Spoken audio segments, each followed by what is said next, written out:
Hello, darkness, my old friend. Okay. I think this is my initial reaction after every Caleb H video, which I've done quite a few by this point. Just stunned amazement. So this is 5 months ago, relatively recent. I mean, he was killing it when he was 4, 5, 6 years old, age 9. You know, I was just having a chat to a fellow drum teacher, actually a guy who taught me for a period when I was coming up. And he's taught a lot of the really good working pros around town. And we were having a chat about young, I guess you could use the term prodigy perhaps. I don't really like using terms like prodigy because it indicates talent. Whereas actually, hard work is much more useful and a much better indicator of success. But anyway, we're talking about young students because I've got a young student at the moment who's very young. I won't say too much, but he's very young. He's actually quite a bit younger than I would normally take on as a student. But the way it's worked out with the parents asking and whatnot, I've ended up taking him on, and he is very good. Very good. Anyway, back to the original story. I was talking to my friend about young drummers and potential problems, snags that you can run into.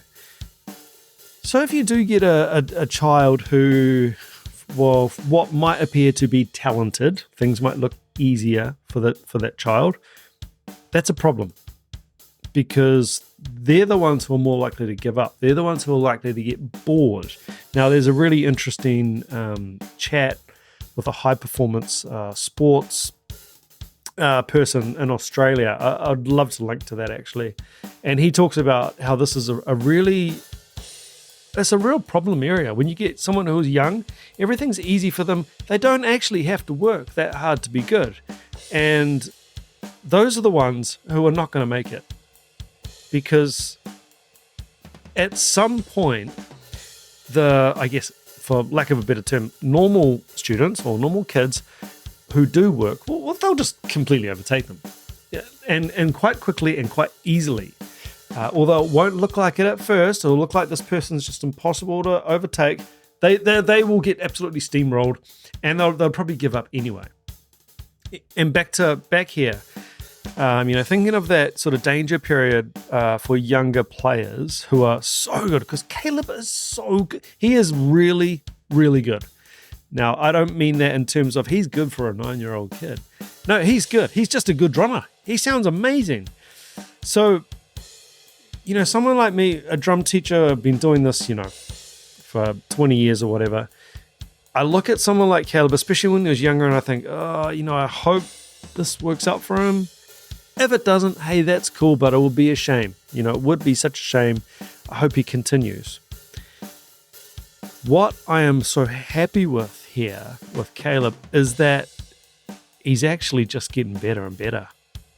Now, the problem would be if he plateaued, starts getting bored, or, potentially some young people can start thinking, they're bigger than the game. Like they're better than all their friends. They're better than everyone at school. Might even have a little bit of internet notoriety. It's like, stuff that I don't need to practice today.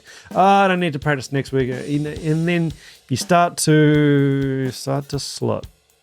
And then before you know it, you're completely off the radar, and drums were just a distant memory. But again, he's continuing, and he is sounding amazing. That was quite the performance. Now, what I've been doing recently is I haven't been stopping videos. I've just been going through and making notes. There was too much to make notes on. There was too much. So I sort of gave up because I was just sitting there enjoying the performance. Where do you start? You could go back and pinpoint every part of this performance. One thing I did note is that I heard him get warmed up. I actually heard that he was not warmed up, and then it might have been about a minute into the performance, I was like, there it is. He's slamming in the backbeat. Everything is like tightened up, and I actually heard him get warmed up into the track. All the linear licks between the double kick and the hands. I mean, a lot of quads in there, a lot of da da da da ga ga or da da ga ga, a lot of that, but it's the execution of them. They're so clean and tight and fast in this song. One thing I was going to talk about was stick path. Now, what I mean by stick path is literally just the path that your sticks take. Beginner drummers will often get tangled up and forget, oh, am I supposed to, what? And, oh, that drum doesn't logically make sense. And then, that's how you can spot a mile away. It's one of the tells for someone who is simply talented versus someone who has put in the hours. Caleb has put in the hours. I can see that from his stick path. It's really smooth. With his double kick, I mean, he's a young man. He's a young gentleman. So with a double kick, he's got to really cross over quite far to reach that hi-hat. And he's managing all that. He's getting the double chinas and everything and flowing through the toms with really, really fast fills. And there's no clash on the sticks. There's nothing's getting caught up or complicated in his sticking. He's not catching rims. He's not mishitting drums at all. It is really, really clean stick path. Amazing.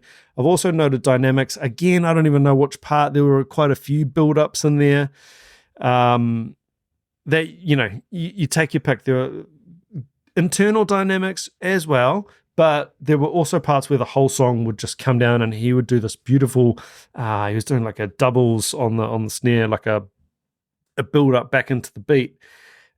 Specific points that I did start time stamping, but again, it's difficult because the whole thing, the whole video is a highlight. 3:15, just the groove. Check this out. I mean, I would be happy with this groove.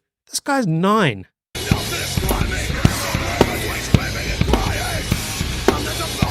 What?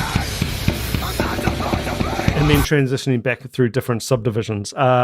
Another thing that really stood out to me, let's go to 3:30. The accent pattern he does here on the hi-hat. We'll go back a little bit more. How about 3:25? Here we go.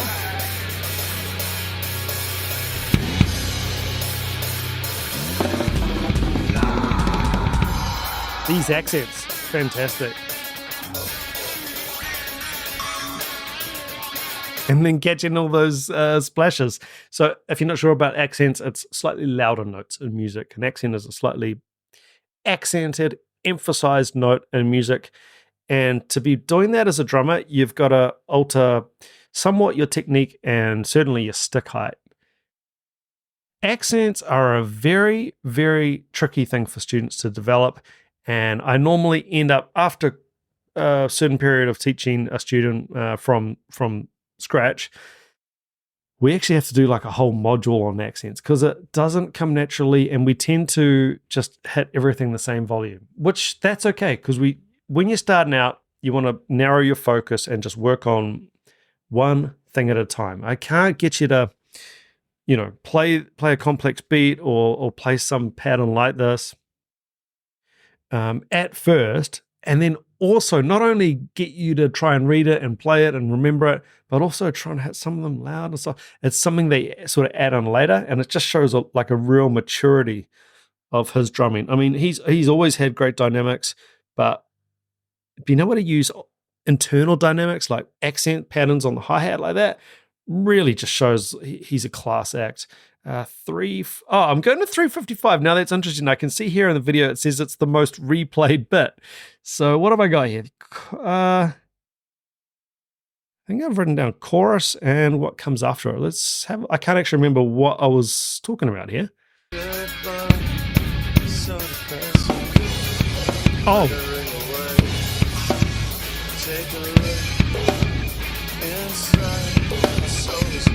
Oh.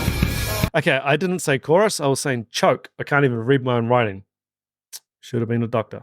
So again, if you're not sure, choke in drumming on the cymbals is when you hit the cymbal and then you stop it with your hand. So if you don't catch it, if you don't choke it, it's going to have that natural decay. If you choke it, catch it with your hand, you cut it off. Now this is it's a pretty advanced thing. I mean, and you've obviously got to reach the cymbals. I've worked with drummers who are 9 and they sometimes even struggle to reach the cymbal, let alone have that micro timing to hit something, shut it off. But then he's keeping a beat going amongst all this. Let's have another listen to this. Now that I've educated you on chokes, let's have another listen to this. There's 1, 2, 3, 4, 5. So he's keeping all that going with chokes. Now it's a musical decision. You're cutting it off for a reason. You want a staccato sound. You don't want a long sound there. So he's just all over this. I think the speed and the power is really evident with him. But what might go over some people's head is when he plays with space. Let's go to 445. There we go. Now look at how much activity his right hand is doing here. Obviously the backbeats have been really spread out here. There's loads of space. Your timing is really, really exposed here. And I could see as well that he was micro timing and subdividing. Even when he wasn't hitting the crash, he's thinking timing, he's thinking subdivision, trying to even out the notes. Spectacular. Absolutely spectacular.